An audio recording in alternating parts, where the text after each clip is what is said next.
복음의 전교회 주일 예배에 오신 여러분을 주님의 이름으로 환영합니다.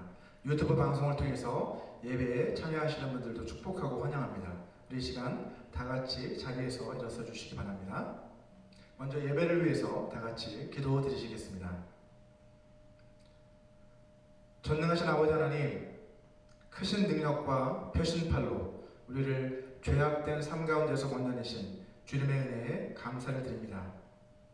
우리의 목자 되신 주님, 길을 잃고 방황하던 우리를 찾아오셔서 우리를 의의 길로 인도하여 주시니 감사를 드립니다. 날마다 우리를 쉴만한 물가와 푸른 초장으로 인도해 주셔서 먹여주시고 또 쉼을 누리게 해주시니 감사를 드립니다. 우리의 상처를 싸매어 주시고 원수의 공격으로부터 우리를 지켜주시니 또한 감사를 드립니다. 세계 곳곳에서 전쟁과 재해와 테러와 총기 난사로 인해 수많은 사람들이 목숨을 잃고 수많은 사람들이 공포와 슬픔과 절망 가운데 빠져 있습니다. 주님, 저들을 불쌍히 여겨 주시옵소서. 이 땅 가운데 전쟁이 그치고 주님의 평화가 임하게 하여 주시옵소서. 서로를 향한 분노와 적개심을 내려놓고 용서와 화해의 마음을 품을 수 있게 하여 주시옵소서. 평화의 왕이신 주님께서 속히 오셔서 이 땅을 다스려 주시옵소서. 저희 복음비전교회가 서로 사랑하고 서로 섬기며 서로 돌아보며 서로 같은 마음을 품는 한 몸, 한 가족으로 세워져 갈 수 있게 하여 주시옵소서. 저희 복음비전교회를 함께 세워나갈 믿음의 동역자들을 보내주시옵소서. 저희 복음비전교회를 통해 선포되는 주님의 복음을 듣고 거듭나는 영혼들이 날마다 있게 하여 주옵소서. 저희 복음비전교회를 통해 잃어버렸던 주님과의 첫사랑을 회복하는 역사가 일어나게 하여 주옵소서. 이 시간 이곳에 성령으로 임하여 주셔서 우리가 드리는 이 찬양과 기도와 예배를 받아 주시옵소서. 예수님의 이름으로 기도합니다. 아멘. 우리 이 시간은 다 같이 함께 주님을 찬양하기 원합니다. 우리 하나님의 진리 등대 찬송가 510장 함께 찬송하겠습니다.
이 땅의 황마음을 보소서. 우리 함께 찬양하겠습니다.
마지막으로 주님 나를 택하사 우리 함께 믿음으로 고백하겠습니다.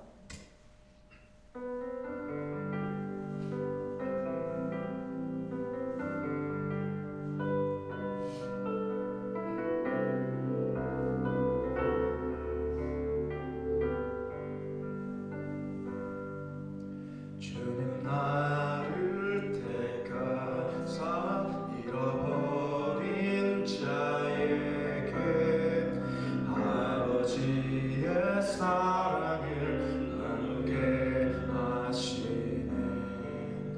어두움을 밝히며 차가운 마음 녹이는 진리의 빛 전하게 하소서.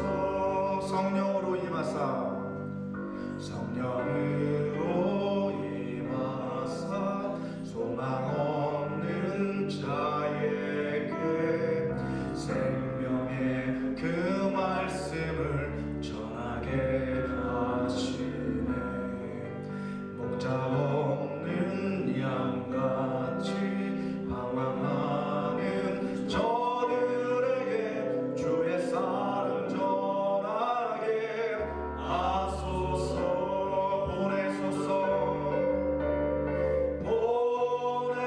보내소서. 시련이 찾아올 때도 주님의 눈물 기억하게 하소서. 보내소서. 주께서 가신 길을 나도 걸어가게 하소서. 주님 나를 택하사 주님 나를 택하사 잃어버린 자에게 아버지의 사랑을 나누게 하시네. 어두움을 밝히며 차가운 마음 녹이는 진리의 빛 전하게 하소서. 성령으로 임하사 성령으로 임하사 소망 없는 자에게 생명의 그 말씀을 전하게 하시네. 목자 없는 양같이 방황하는 저들에게 주의 사랑 전하게 하소서.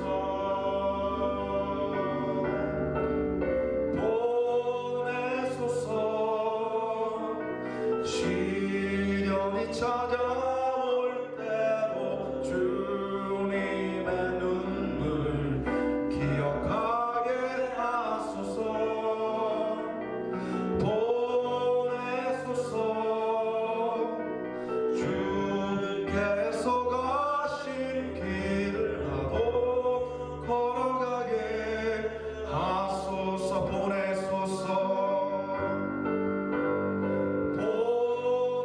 보내소서.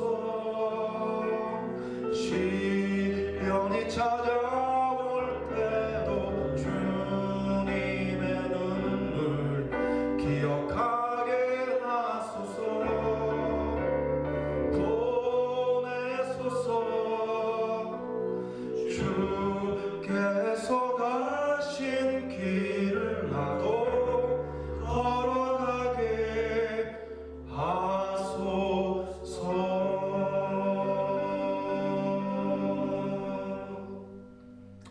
이것이 우리의 고백이 되기를 원합니다. 우리 모두 자리에 앉으시겠습니다. 다같이 자리에 앉으셔서 오늘 하나님께서 우리에게 주시는 말씀 함께 봉독하도록 하겠습니다. 오늘 우리에게 주시는 말씀은 요나서 4장 1절에서 11절까지의 말씀입니다. 제가 봉독해 올려드리도록 하겠습니다. 요나가 매우 싫어하고 성내며 여호와께 기도하여 이르되 여호와여, 내가 고국에 있을 때에 이러하겠다고 말씀하지 아니하였나이까. 그러므로 내가 빨리 다시스로 도망하였사오니 주께서는 은혜로우시며 자비로우시며 노하기를 더디하시며 인애가 크시사 뜻을 돌이켜 재앙을 내리지 아니하시는 하나님이신 줄을 내가 알았음이니이다. 여호와여, 원하건대 이제 내 생명을 거두어 가소서. 사는 것보다 죽는 것이 내게 나음이니이다 하니 여호와께서 이르시되 내가 성내는 것이 옳으냐 하시니라. 요나가 성읍에서 나가서 그 성읍 동쪽에 앉아 거기서 자기를 위하여 초막을 짓고 그 성읍에 무슨 일이 일어나는가를 보려고 그 그늘 아래에 앉았더라. 하나님 여호와께서 박넝쿨을 예비하사 요나를 가리게 하셨으니 이는 그의 머리를 위하여 그늘이 지게 하며 그의 괴로움을 면하게 하려 하심이었더라.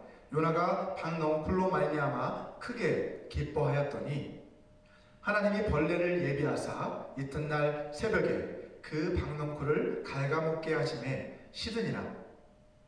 해가 뜰 때에 하나님이 뜨거운 동풍을 예비하셨고 해는 요나의 머리에 쪼임에 요나가 혼미하여 스스로 죽기를 구하여 이르되 사는 것보다 죽는 것이 내게 나으니이다 하니라. 하나님이 요나에게 이르시되 내가 이 박넝쿨로 말미암아 성내는 것이 어찌 옳으냐 하시니 그가 대답하되 내가 성내어 죽기까지 할지라도 옳으니이다 하니라. 여호와께서 이르시되 내가 수고도 아니하였고 재배도 아니하였고 하룻밤에 났다가 하룻밤에 말라버린 이 박넝쿨을 아꼈거든 하물며 이 큰 성읍 니느웨에는 좌우를 분별하지 못하는 자가 12만여 명이요 가축도 많이 있나니 내가 어찌 아끼지 아니하겠느냐 하시니라. 아멘. 자, 지난 시간에는 요나의 전도를 통해서 니느웨 성에서 일어난 놀라운 회개와 부흥의 사건에 대해서 여러분과 함께 살펴보았습니다. 자, 오늘은 전도의 관점에서 살펴보는 요나서 마지막 시간으로 요나서 4장 말씀을 통해서 하나님께서 우리에게 주시고자 하는 메시지들이 무엇인지 함께 살펴보려고 합니다. 만약 요나서가 3장으로 끝이 났다고 한다면 아마도 요나는 놀라운 기적 체험을 통해서 자신의 불순종을 회개하고 돌아와서 하나님의 사명을 감당함으로써 니느웨 성에 놀라운 회개와 부흥을 가져온 위대한 선지자로 기억되었을지도 모릅니다. 어쩌면 본서의 저자인 요나 자신도 3장까지만 쓰고 싶은 그런 유혹을 받았을런지도 모릅니다.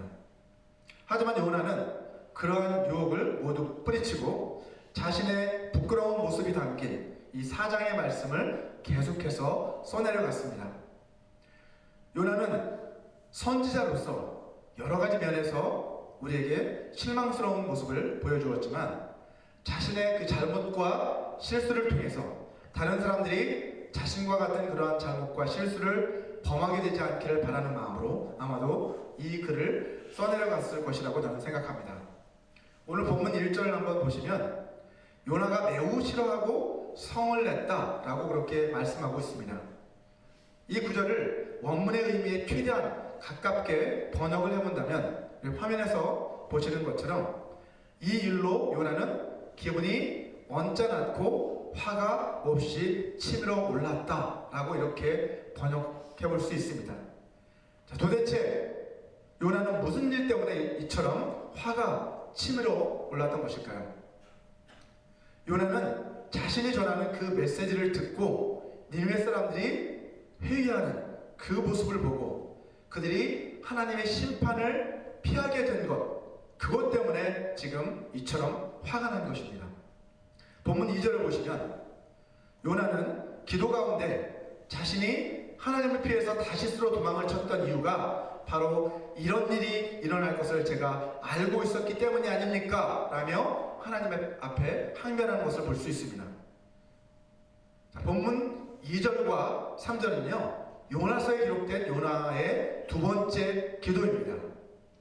우리가 이미 살펴봤던 것처럼 요나서 2장에 그의 첫 번째 기도가 기록되어 있죠. 요나가 물고기 뱃속에서 드린 그 첫 번째 기도는요 요나가 드린 최고의 기도였다라고 그렇게 말할 수 있습니다.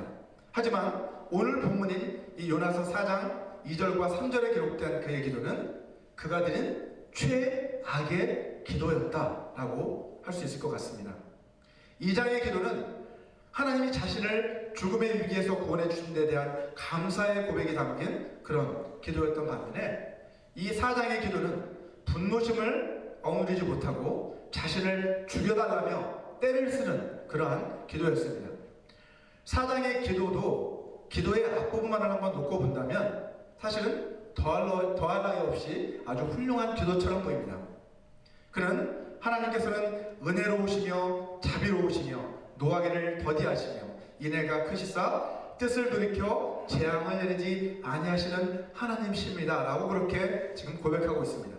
자, 여기에서 은혜로우시며와 또 자비로우시며 라고 하는 이 표현들은 서로 비슷해 보이지만 분명한 차이점이 있습니다.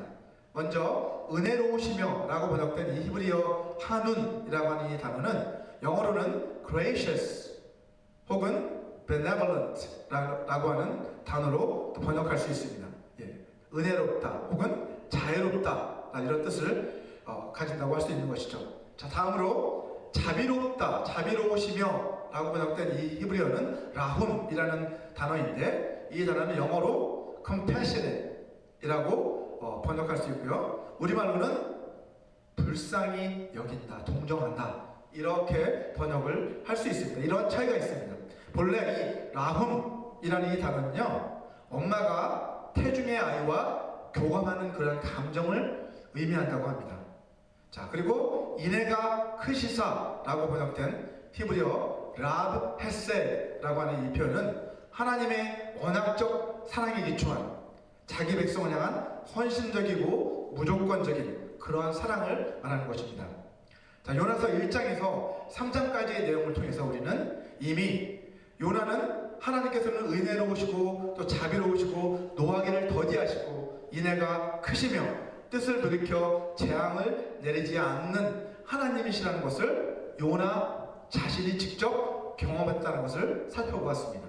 그죠? 그는 고난을 통해 하나님이 얼마나 그가 불순종한 데 대해서 오래 참으시고 또 그 고난 가운데서 그를 다시 건져주시고 살게 해주신 은혜로우시고 자비로우신 그런 하나님이심을 그 자신도 익히 경험한 바 있습니다.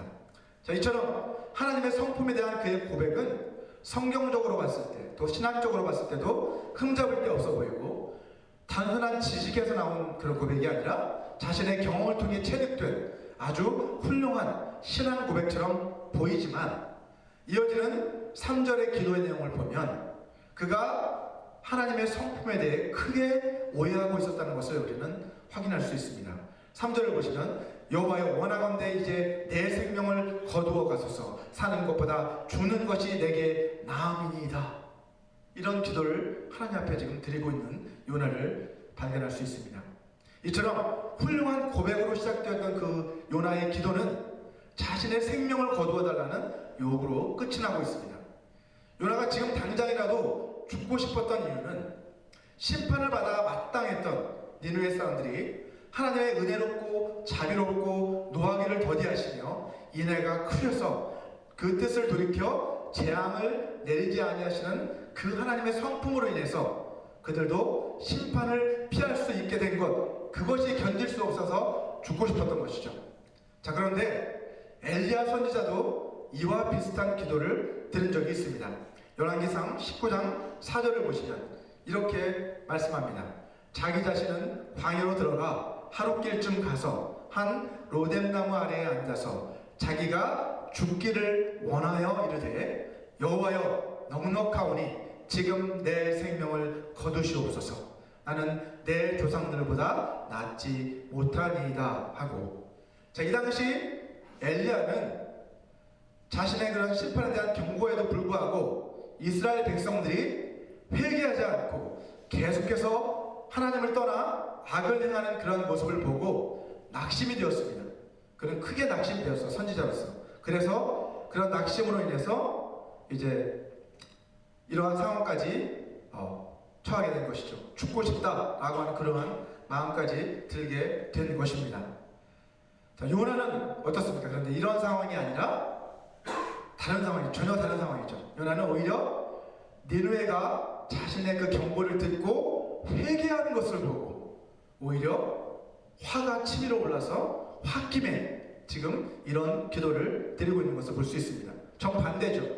엘리야는 자신의 선포를 듣고 회개하지 않는 것을 보고 낙심했고, 요나는 어떻게? 오히려 반대로 자기가 선포하는 것을 듣고 회개했는데 그것 보고 열이 받아서 지금 화가 치밀어 올라 홧김에 기도하고 있는 것입니다.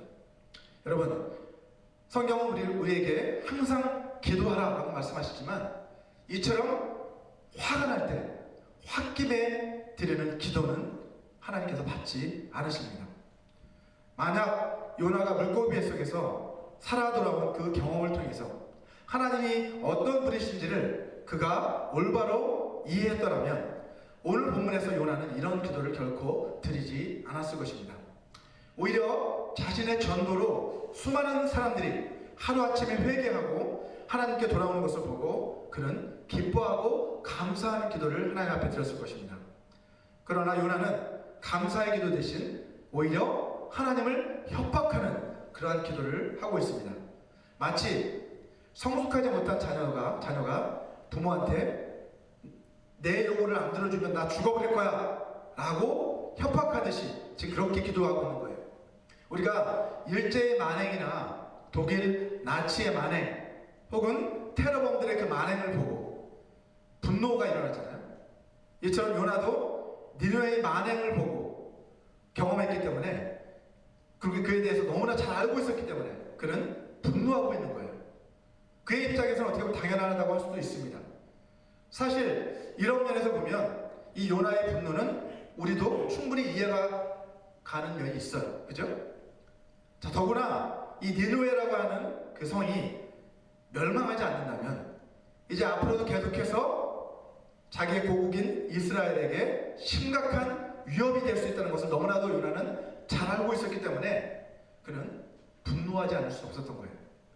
그러나 노하기를 더디하시는 하나님께서는 이러한 요나의 태도에도 불구하고 그에게 호통을 치시거나 혼내지 않으시고 오히려 자상하게 그에게 물으십니다. 우리 본문 4절을 보시면 여호와께서 이르시되 내가 성내는 것이 옳으냐라고 그렇게 물으시죠. 자, 여기에서 옳으냐라고 이렇게 번역된 히브리어는요 야타브라고 하는 그 동사인데, 이것은 옳은 일을 하다 혹은 선한 결과를 가져오다 라는 그런 뜻을 가지고 있습니다. 내가 성내는 것이 옳은 일을 하는 것이냐, 아니면 내가 성내는 것이 선한 결과를 가져오겠느냐, 이렇게 지금 하나님은 묻고 계신 것이죠. 자, 하나님께서도 어떤 마음을 가진 거예요? 내가 성내는 것이 옳지 못하다라는 것을 오히려 말씀하고 계신 것을 알 수 있어요. 자, 하나님께서는 가인에게도 이와 비슷한 질문을 하신 적이 있습니다. 창세기 4장 6절 말씀을 한번 보시면 이렇게 말씀합니다. 여호와께서 가인에게 이르시되 내가 분하여 하면 어찌 됨이며 안색이 변하면 어찌 됨이냐 라고 이렇게 가인에게 물으셨죠. 가인이 하나님의 결정에 대해서 자신의 그 재물을 받지 않으신 것에 대해서 불만을 가지고 분노했던 것처럼 요나도 하나님의 결정에 대해 지금 불만을 가지고 있었기 때문에 어떻게 될까요? 화가 치밀어 오른 거예요. 이 둘 사이에 차이점이 있다고 한다면 가인은 자신의 불만을 어떻게 표출했어요? 살인이라는 과정을 통해 표출을 했다면 요나는 오히려 살인이 다른 사람을 죽이는 게 아니라 나를 죽이시오 라고 하는 자신을 죽여달라는 그러한 협박 기도를 통해서 자신의 불만을 하나님 앞에 표출하고 있는 거예요. 이게 차이점이에요. 오늘 본문 5절에서 보시는 것처럼 요나는 하나님이 타이르시는 이 말도 외면한 채 어떻게 합니까? 그 성을 빠져나옵니다. 자신의 사명을 끝내지 않고 성읍을 빠져나와 버려요. 3분의 1만 돈 이유가 바로 이것이겠죠. 그죠? 너무나 화가 치밀어 올라서 전하다가 이제 성을 나가버린 거예요. 고난을 통해서 자신의 잘못을 깨닫고 사명의 자리로 돌아왔던 이 요나는 또다시 그 사명의 자리에서 떠나고 만 것입니다. 자, 그리고는 성읍 동쪽에 초막을 하나 짓고 그 그늘에 앉아서 자, 과연 이 성읍에 이 니느웨에 무슨 일이 일어나는가 한번 지켜보자 라고 이렇게 지금 마음먹은 것이죠. 자, 이러한 요나의 모습은 마치 죽어버리겠다고 부모를 협박하고 문을 팍 차고 나가서 어디로 갈 것 같았는데 그러지 않고 몰래 담너머로 혹시 부모가 그 다음에 어떻게 하는지 이렇게 몰래 지켜보고 있는 그런 반항아의 모습에 비유할 수 있습니다. 본문 6절을 보시면 하나님께서 박넝쿨을 예비하셔서 요나를 위해 그늘을 만들어 주시니까 요나는 박넝쿨로 인해서 아주 매우 크게 기뻐했다라고 말씀하고 있습니다. 요나가 기뻐했다라고 한 표현이 여기 처음 나오는 거예요. 그전에 항상 불만이 가득하고 화가 나 있는 모습이었는데 이 박넝쿨 하나로 아주 크게 기뻐하는 요나를 볼 수 있습니다. 자, 여기에서 우리는 탕자의 비유에 나오는 자상한 그 아버지의 모습을 그 이후에 발견하게 됩니다. 하나님은 이러한 요나에게 우리처럼 막 화를 내거나 혼을 내지 않으시고 오히려 그를 위해 세심한 배려를 해주시는 하나님의 모습을 우리는 발견할 수 있습니다. 하나님은 요나에게 회초리 대신 약을 주신 거죠. 매 대신, 그죠? 채찍 대신 당근을 주신 것입니다. 자, 하나님께서는 요나를 책망하지 않으시고 그의 눈높이에 맞추어서 그가 하나님 아버지의 마음을 잘 이해할 수 있도록 가르쳐 주실 교육 준비를 하십니다. 자, 근데 그것은 실물 교육이었어요. 실물 교육. 자, 그 준비를 해나가시는데 요나에게 하나님의 은혜와 자비에 대해서 가르치시기 위해서 하나님이 준비하신 그 수업 보조제는 뭐였어요? 박넝쿨하고 벌레, 그리고 뜨거운 동풍, 그리고 태양이었습니다. 자, 이런 것들을 통해서 하나님은 요나에게 가르쳐 주시기 원하는 그 교훈이 있었다는 것이죠. 자, 본문 7절을 한번 보시면 하나님께서는 먼저 벌레를 예비하십니다. 그래서 아까 박넝쿨을 예비하셔서 그에게 아주 좋은 일을 해주셨었는데 이제 벌레를 준비하셔서 어떻게 하십니까? 새벽에 그 박넝쿨을 다 갉아먹어 버리게 하십니다. 그래서 결국 그 박넝쿨이 시들어버리죠. 근데 거기서 끝나지 않고 이번에는 뜨거운 동풍이 뜨거운 바람이 막 불어와요. 더 말라버렸겠죠. 그리고 거기에다가 막 뜨거운 태양이 막 내리쬐는 겁니다. 그러니까 식물뿐만이 아니라 이제 요나의 머리까지도 막 이제 뜨거운 태양으로 막 후덥지근한 바람도 불어오고 위에서는 막 뜨거운 태양이 내리쬐고 막 그러니까 어떻게 했어요? 짜증이 막 나고 화가 쉽게 나는 그런 성격이었던 요나가 어떻게 했겠어요? 이제 미쳐 죽을 것 같았겠죠. 본문 8절을 보시면 결국 해가 뜰 때 하나님이 뜨거운 동풍을 예비하셨고 해는 요나의 머리에 쪼임에 요나가 어떻게 해요? 혼미하여 스스로 죽기를 구하여 이르되 사는 것보다 죽는 것이 내게 나으니이다 라고 이렇게 이야기합니다. 자, 죽기를 자청하는 거죠. 내가 이렇게 사니 차라리 죽는 게 낫겠습니다.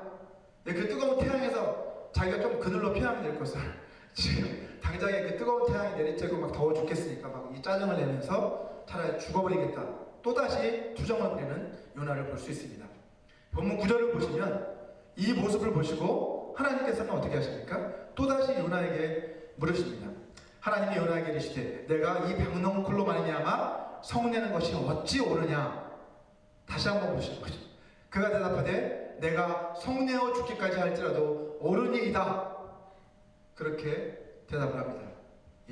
아까는 니느웨에 대해서 네가 성내는 것이 어찌 옳으냐라고 이렇게 물으셨는데 이제 한번 너를 봐라. 이 박넝쿨로 인해서 성내는 것이 어떻게 옳다 할 수 있느냐라고 이렇게 물으니까 요나는 어떻게 대답해요? 옳다뿐입니까? 화가 나서 죽을 지경입니다. 막 이렇게 하나님 앞에 대들어요. 그죠? 자, 사실 하나님께서는요 요나가 성내는 것이 옳지 못하다는 것을 가르쳐 주시기 위해서 이렇게 물으셨는데 오히려 요나는 자기가 성내는 것이 너무나도 당연한 일이라고 하면서 막 하나님 앞에 항변하는 모습을 볼 수 있죠. 요나서 1장에서 3장까지 묘사되었던 요나의 모습은요 누가복음 15장에 기록되어 있는 탕자의 비유에 나오는 탕자의 모습과 비슷합니다. 그렇지 않습니까? 하나님께 불순종해서 나갔다가 도망쳤다가 다시 돌아오는 그 탕자의 모습에 비유할 수 있는데 반면 이 누가복음 4장에 나오는 요나의 모습은 탕자의 비유에 나오는 첫째 아들, 그 첫째 아들의 모습을 떠올리게 합니다. 자기밖에 모르고 불만과 분노가 가득 차 있는 그런 모습이 바로 이 요나의 모습과 또 그 첫째 아들의 모습이 공통점이 있다는 것이죠. 자, 마지막으로 본문 10절과 11절을 보시면 하나님께서는 이런 요나를 다시 한번 마지막으로 타이르시는 것을 볼 수 있습니다.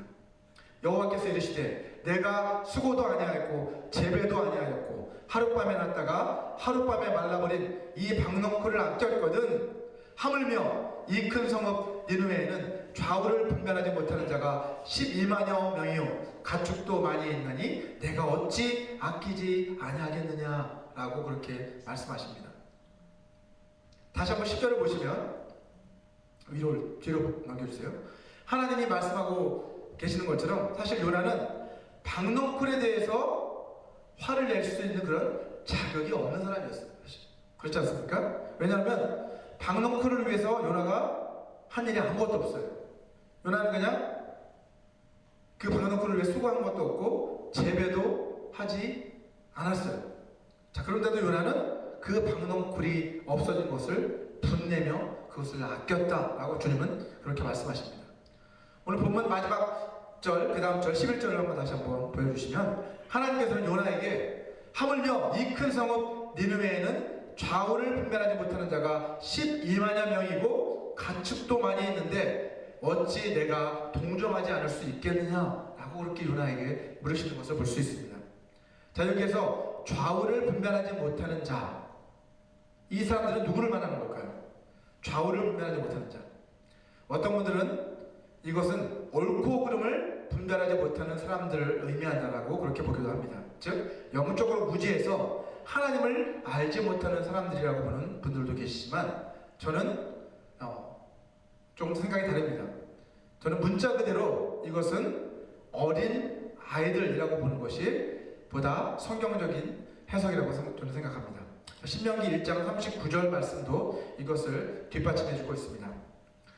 신명기 1장 39절을 보시면 또 너희가 사로잡히리라 하던 너희의 아이들과 당시에 선악을 분별하지 못하던 너희 자녀들도 그리로 들어갈 것이라. 내가 그 땅을 그들에게 주어 산업이 되게 하리라 라는 말씀입니다. 자, 이거는 가나안 정탐꾼들의 보고를 듣고 이스라엘 사람들이 두려움에 사로잡혀서 하나님을 막 원망하죠. 자, 그리고 하나님 앞에 반역합니다. 그렇게 했던 사람들이 누구예요? 출애굽 1세대들이에요. 애굽에서 나온 그 첫 세대들. 자, 그 가운데는 여호수아와 갈렙이 있었는데 그들만 제외한 그 나머지 모든 사람들은 단 한 사람도 약속의 땅인 가나안에 들어가지 못할 것이라고 주님은 말씀하십니다. 자, 근데 예외가 있었죠. 갈렙과 여호수아 말고 또 다른 예외 누구였습니까? 당시에 선악을 분별하지 못하던 너희의 자녀들, 그들도 역시 아무런 죄가 없기 때문에 약속의 땅 가나안에 들어가게 될 것이라는 말씀을 하고 있는 거예요. 그들이 그 땅을 물려받게 될 것이다 라고 지금 말씀하고 계신 거예요. 자, 여기서 보면 선악을 분별하다, 좌우를 분간하고 선악을 분별하다, 비슷한 표현인데 이것은 옳고 그름을 아직 분별할 능력이 없었던 너희 자녀들, 이런 뜻이에요. 자, 그렇기 때문에 그들은 자의에 의해서 하나님을 반역한 것이 아니라, 그죠? 어른들이 하나님을 반역했지만 그들은 아니라는 거예요. 그렇기 때문에 그들은 어른들과 달리 이 아이들은 그 당시에는 이런 결정을 내릴 만한, 악한 결정을 내릴 만한 아직 그러한 능력이 없었기 때문에 그들에게 죄를 묻는 것이 합당하지 않다는 것이죠. 자, 이런 관점에서 보면 하나님은 오늘 본문 11절에서 말씀하고 있는 것은 무엇이냐면 니느웨 성의 좌우를 분별하지 못하는 자들이다 라는 것은 옳고 그름을 분별할 능력이 아직 갖춰지지 않은 어린 아이들이 12만 명이나 있지 않느냐 라는 거예요. 자, 그리고 그와 더불어서 가축도 많이 있지 않느냐 라고도 말씀하신 것이 더 큰 증거가 됩니다. 왜냐하면 아이들과 가축들이 무슨 죄가 있겠어요, 그죠? 악한 일을 자행하는 것은 어른들이잖아요. 자, 이런 것들을 봤을 때 이 본문에서 이 좌우를 분별하지 못하는 자들이란 어린아이들을 말하는 것이다 라고 보는 것이 타당합니다. 여러분, 소돔을 멸할 때도 하나님은요 그 성에 의인 10사람만 있어도 그들로 말미암아 그 성을 멸하지 않겠다라고 그렇게 말씀하십니다. 창세기 18장 32절 말씀이죠. 자, 하나님께서는 니느웨의 무고한 사람들, 그죠? 즉 아이들과 또 가축들이 그처럼 아직도 많은데 어떻게 내가 그들을 아끼지 않을 수 있겠느냐? 그들을 생각하지 않고 그냥 막 심판할 수 있겠느냐? 지금 이렇게 지금 요나에게 말씀하고 계신 거예요. 자, 요나서가 우리에게 가르쳐주는 교훈 첫 번째는 성내는 것이 하나님의 의를 이루지 못한다는 진리입니다. 자, 야고보서 1장 19절과 20절 말씀을 같이 우리 한번 읽어보도록 하겠습니다. 같이 읽겠습니다. 시작. 내 사랑하는 형제들아, 너희가 알지니 사람마다 듣기는 속히 하고 말하기는 더디하며 성내기도 더디하라. 사람이 성내는 것이 하나님의 의를 이루지 못함이라. 하나님은 노하기를 더디하시는 분이십니다. 따라서 하나님의 자녀인 우리들도 마땅히 노하기를 더디하는 그러한 사람들이 되어야만 합니다. 여러분, 우리 자신이 생각하기에 화를 낼 만한 정당한 이유가 있다라고 하더라도 마찬가지죠. 화가 날 때 곧바로 말하거나 어떤 행동을 취하다 보면 우리는 실수를 하기 마련입니다. 성내기를 더디하라 라고 하는 것은 화가 날 때 곧바로 그 화를 쏟아붓지 말고 잠시라도 화를 좀 가라앉힌 뒤에 말하거나 행동하라는 것입니다. 자, 그렇게 하다 보면 어느덧 분노가 가라앉게 되는 것을 우리는 볼 수 있습니다. 물론 그것이 말처럼 그렇게 쉬운 일은 결코 아닙니다. 부끄럽지만 저도 이 화를 참지 못해서 실수를 한 적이 여러 번 있었습니다. 여러분, 제 경험에서 이렇게 권고하는데 다시 한번 말씀드리지만 화를 낼 만한 충분한 이유가 내게 있다라고 할지라도 그 화를 당장 내가 표출하는 것은 지혜롭지 못하다는 거예요. 하나님은 화를 내는 것 자체가 문제가 아니라 그 화가 나는 것을 내가 잠시 붙잡고 있다가 조금 시간을 갖고 그렇게 하라는 거죠. 하지만 그것을 어느 때까지 화를 품으라는 거예요? 하루가 지나도록 해가 지도록 품지는 말라라고 주님은 우리에게 말씀하십니다. 이것이 우리에게 화가 날 때 대처하는 방법이라는 거죠. 요나서가 우리에게 그것을 지금 가르쳐주고 있습니다.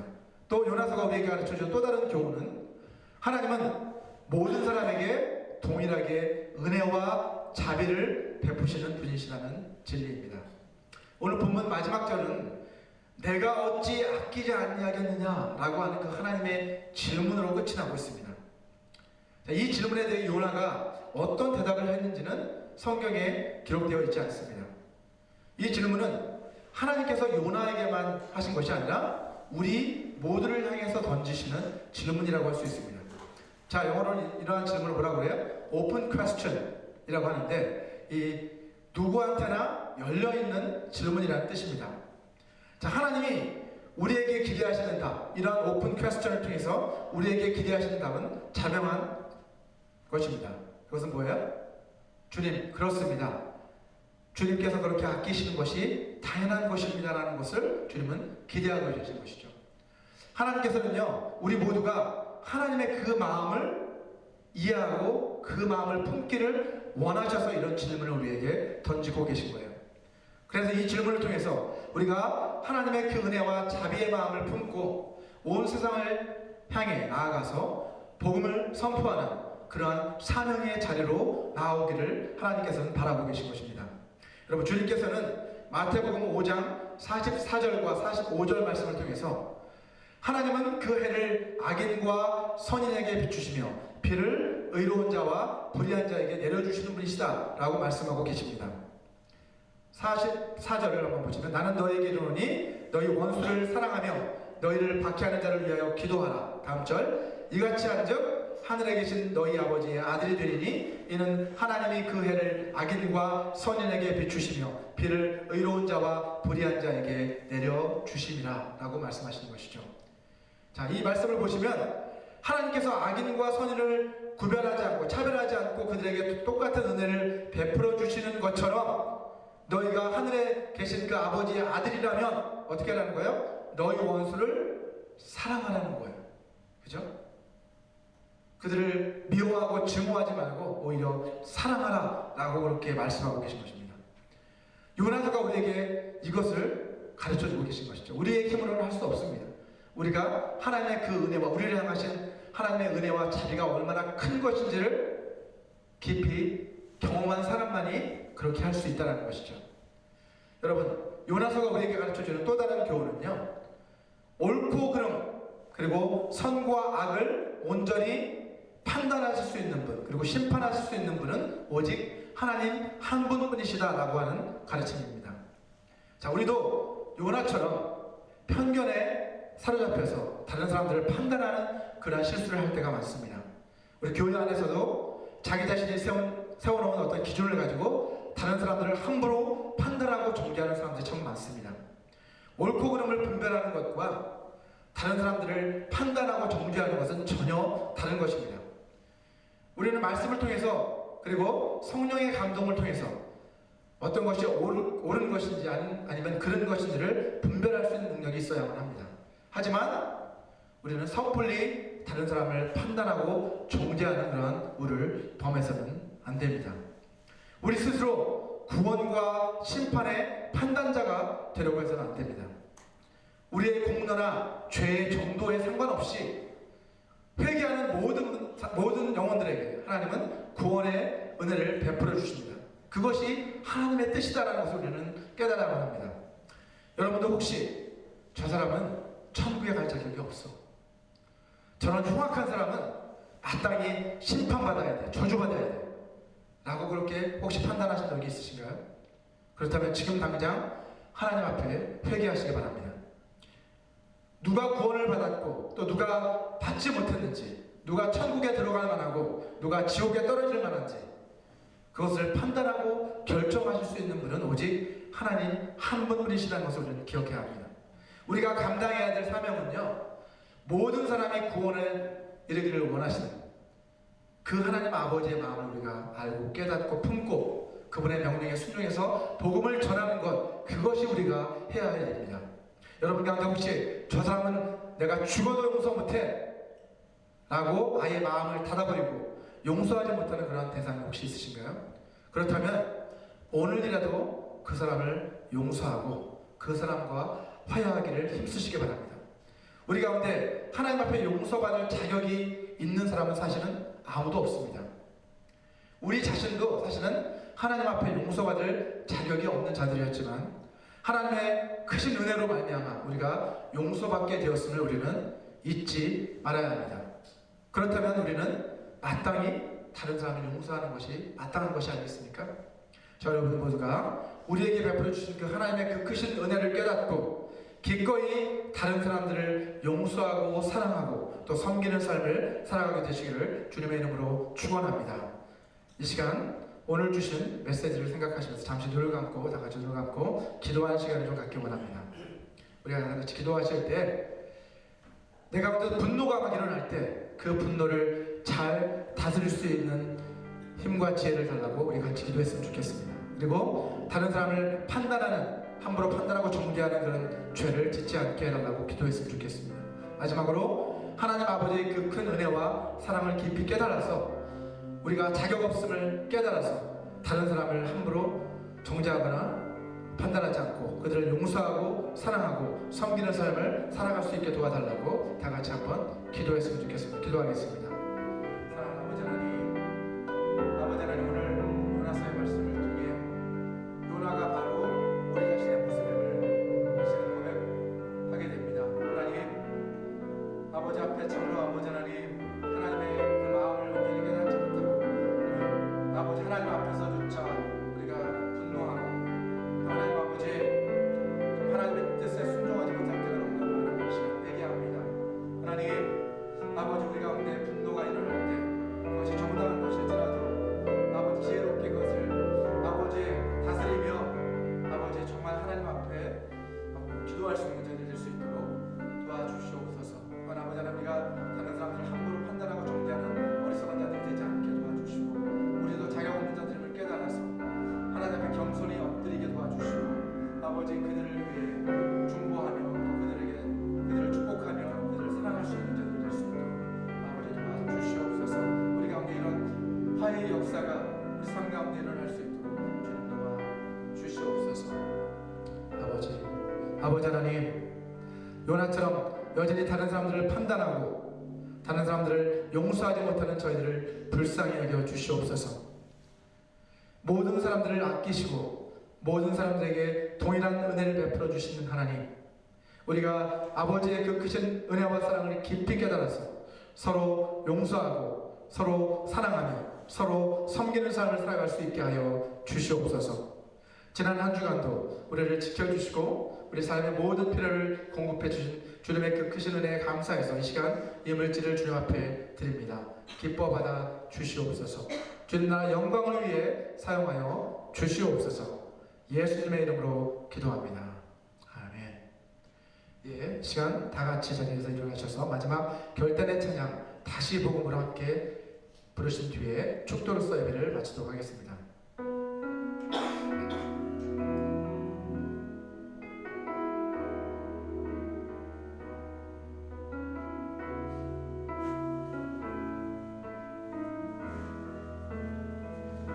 하나님 독생자 예수 그리스도 그분만이 오직 길과 진리 생명이라. 세상 다 변하고 사람들 변해도 나에겐 복음 십자가뿐이라. 하나님 독생자 예수 그리스도 그분만이 나의 길과 진리 생명이라. 세상이 비웃고 사람들 떠나도 나에겐 복음 십자가뿐이라. 다시 복음으로 다시 십자가로 다시 하나님께로 나아갑니다. 오직 복음만이 오직 십자가만이 오직 하나님만이 나의 전부입니다. 다시 복음으로 다시 십자가로 다시 하나님께로 나아갑니다. 오직 복음만이 오직 십자가만이 오직 하나님만이 나의 전부입니다. 오직 하나님만이 나의 전부입니다.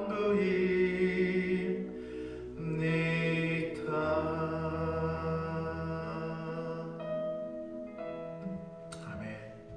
우리 시간 다 같이 기도하겠습니다. 지금은 주 예수 그리스도의 은혜와 하나님의 사랑과 성령 하나님의 교통하심이 주님의 그 크신 은혜와 사랑을 깊이 깨달아 서로 용서하고 서로 사랑하며 서로 섬기는 삶을 살아가기로 결단하는 모든 사람들에게 영원히 함께 하시기를 간절히 축원하옵나이다.